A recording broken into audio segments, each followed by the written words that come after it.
This is Daniel Viagas. He spent 18 years in prison for a double homicide he never committed.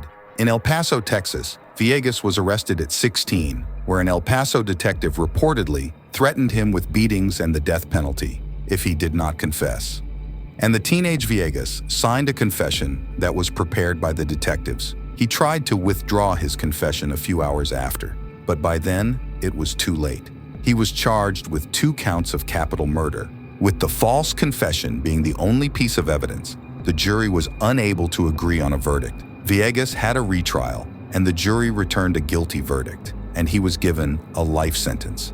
After spending 18 years in prison, the verdict was thrown out, and Viagas remained out on bond, where he got married and started a family. But now we're in the 3rd trial. If the defendant will please stand. This is the moment that Viagas will find out if he'll go home with his family or be sent back to prison to serve his life sentence. The state of Texas versus Daniel Viagas. Verdict form B. We, the jury, find the defendant Daniel Viagas not guilty of...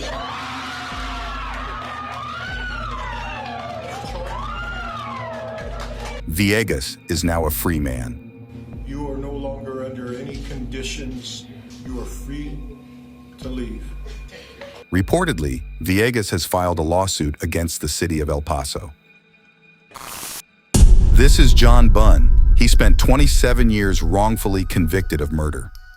I'm an innocent man, Your Honor, and I have always been an innocent man, Your Honor. While living in Brooklyn, New York, Bunn was only 14 years old when he was arrested by NYPD Detective Louis Scarcella. Bunn later spent 16 years behind bars and then 11 years out on parole, where he still fought to prove his innocence. Then finally, his conviction was overturned based on the wrongdoing of Detective Scarcella and the fact that there wasn't even probable cause to arrest Bunn in the first place. I want y'all to know that y'all convicted and had a wrong man in prison. And after 27 years of fighting to clear his name, he is finally exonerated. I want to say thank you, Your Honor, because it's been 27 years I've been fighting for my life. But before he leaves the courtroom, he has a moment with the judge. Bunn later filed a lawsuit against the city of New York and Detective Scarcella.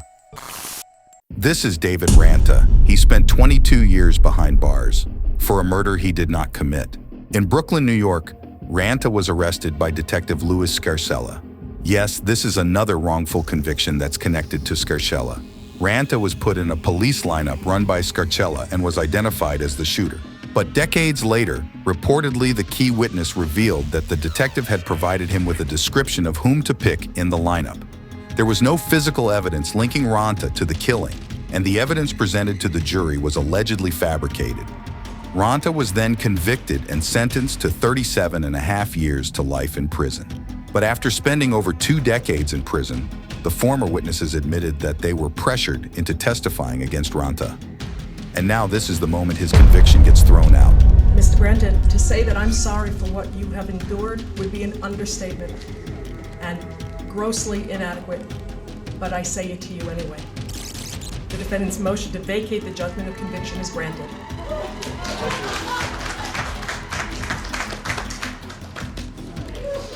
After his handcuffs were removed, he hugged his family, with all he owned thrown over his back. Thank you all. Thank you. After his release, he reportedly received $2 million from the state and a $6.4 million settlement from the city of New York. This is Susan Mellen.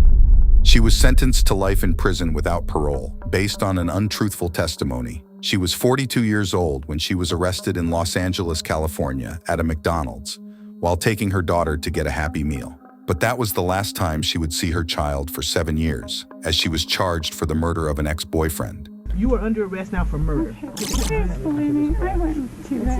Mellen's conviction was based solely on an informant, who claimed that Mellen had confessed the killing to her.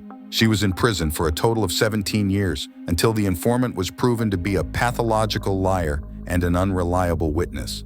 And now, this is the moment that Mellen's case is finally overturned. The judgment is vacated, the conviction is overturned, and as to Ms. Mellen, the case is dismissed. From tears in one moment to jumping in joy the next, When released, Mellen took her daughter to McDonald's to deliver that long-awaited Happy Meal. The state of California awarded Mellen $597,000 in compensation, and reportedly, the Los Angeles City Council agreed to pay $12 million to Susan Mellen. I'm freezing! This is Luis Vargas. He was sentenced to 55 years to life for crimes he did not commit. Vargas was 29, living in Los Angeles, California, when he was charged with 3 sexual assaults. Based on the similar descriptions of these crimes, police concluded that it was the same person that committed all 3 attacks. Vargas was later convicted on all counts, and he spent a total of 16 years in prison until the California Innocence Project tested DNA on the remaining physical evidence and clothing from one of the victims, and it was not a match, proving that Vargas did not commit these crimes. He is in fact innocent because the evidence will show that it undermines the prosecution's case. Vargas sat silently when he was exonerated from all crimes. Vargas only had one simple wish from his mother, for when he would become a free man. Please buy me a big hamburger and we eat it together.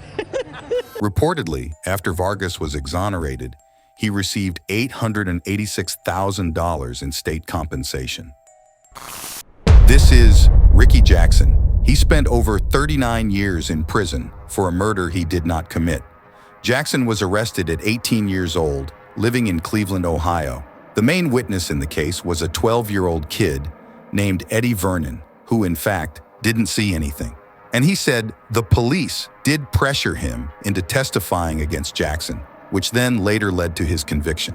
Jackson initially was sentenced to die in the electric chair, but after spending 2 years on death row, his death sentence was reduced to life in prison.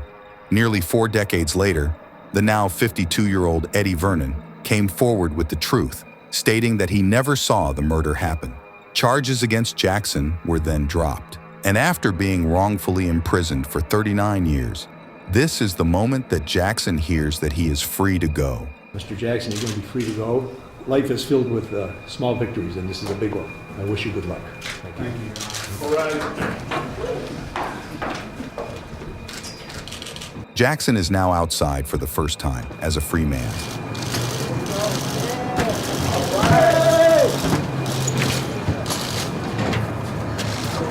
Jackson received $1 million in compensation from the state and an additional $2.65 million for lost income. This is Kirsten Lobato.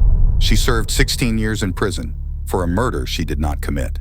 At 18 years old, she was charged with the brutal murder of a homeless man in Las Vegas. She was first convicted of first-degree murder, but on a retrial, she was convicted on the lesser charges of voluntary manslaughter and sentenced to 13 to 45 years. And after spending 16 years behind bars, a new hearing was presented with evidence that confirmed the actual day of the victim's death was when Lobato was 3 hours away with her family, proving that Lobato could not have possibly committed these crimes.